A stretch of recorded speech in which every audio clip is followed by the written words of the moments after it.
Est-ce que tu t'es déjà posé la question, quand je vais mourir, dans quelle situation je vais être? Il se peut que tu sois en train de voler, il se peut que tu sois en train de conduire, il se peut que tu sois avec tes enfants, il se peut que tu sois en train d'écouter de la musique, il se peut que tu sois en train de commettre l'un des pires péchés, comme il se peut que tu sois en état de prière, en état de jeûne, ou en train de te repentir.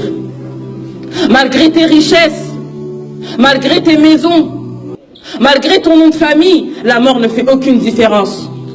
Elle ne fait pas la différence entre un grand et un petit. Elle ne fait pas la différence entre un riche et un pauvre. Elle ne fait pas la différence entre un jeune et une personne âgée. Et elle ne fait pas la différence entre celui qui est en bonne santé et celui qui a une maladie. Mon frère, ma soeur, sache que la mort vient subitement, au moment où tu t'y attends pas. Ce n'est pas l'ange de la mort qui va venir toquer à ta porte pour te dire qu'il est l'heure de partir. Regarde autour de toi. Combien de personnes, combien de proches, combien d'amis étaient présents hier avec toi, mais ne sont plus là aujourd'hui? Est-ce qu'ils t'ont prévenu de leur départ? Est-ce qu'ils t'ont dit, oh Fatima, demain je vais mourir? Est-ce qu'ils t'ont dit, oh maman, ce soir je vais mourir? Non, car eux-mêmes ne le savaient pas. Et lorsque l'ange de la mort va se présenter à toi, penses-tu que tu pourras lui dire, je ne suis pas prête à partir? Ou je ne suis pas prêt à partir? Laisse-moi 2 minutes pour prier. Laisse-moi 2 minutes pour me repentir. Ou laisse-moi dire au revoir à ma famille. Qu'Allah. Non. Lorsque l'ange de la mort vient, tu pars immédiatement. Et wallahi, comme tu as été créé, c'est comme ça que tu vas repartir. Aujourd'hui, tu es là, moi, mais tu as été créé de rien du tout. Tu as été créé de terre. Et wallahi, tu vas repartir en poussière. Mon frère, ma soeur, ne sais-tu pas que la terre t'appelle chaque jour? Ne sais-tu pas que la terre t'appelle chaque jour? Oh, fils d'Adam, aujourd'hui tu marches orgueilleusement sur moi, mais demain c'est moi qui serai orgueilleux sur toi.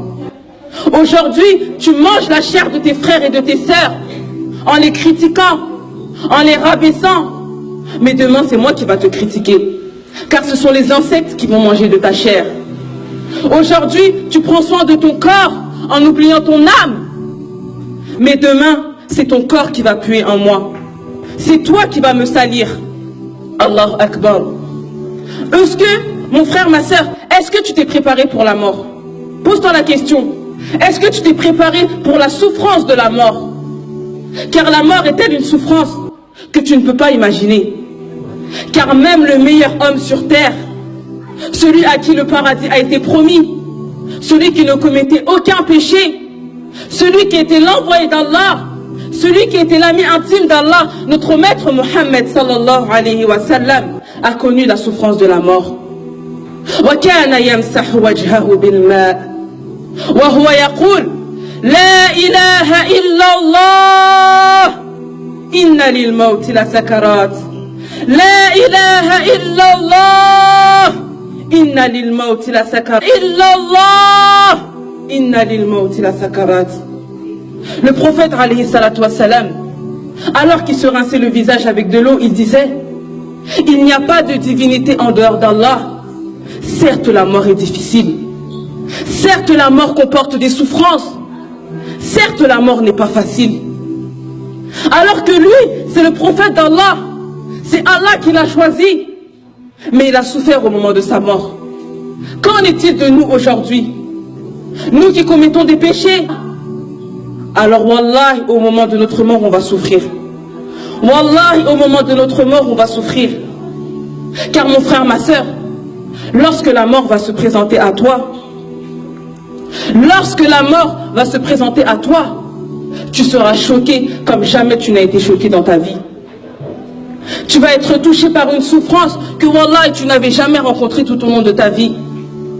Tu verras tes proches, tu verras ta famille. Mais Allah subhanahu wa ta'ala aura décidé que ce jour-là, même le plus grand des médecins ne pourra pas venir en ton aide. Même le plus grand des médecins ne pourra pas venir en ton aide. Kalla idha balaghat at-taraqi wa qila man raq wa dhanna annahu al-firaq وَالْتَفَّتِ السَّاقُ بِالسَّاقِ إِلَى رَبِّكَ يَوْمَئِذٍ الْمَسَاقِ كَلَّا إِذَا بَلَغَتِ التَّرَاقِي. Mais non, quand l'âme en arrive au clavicule, وَقِيلَ مَنْ رَاقٍ. Et qu'on dit, qui est exorcisseur? Qui est médecin? Où sont les médecins aujourd'hui pour guérir cette personne? وَظَنَّ أَنَّهُ الْفِرَاقِ. Et que l'agonisant est convaincu que c'est la séparation, que c'est la mort. وَالْتَفَّتِ السَّاقُ بِالسَّاقِ. Et que la jambe s'enlace dans la jambe. C'est-à-dire que ce sont les difficultés de tes derniers instants sur terre qui vont se mélanger aux difficultés de tes premiers jours dans l'au-delà. Car ce jour-là,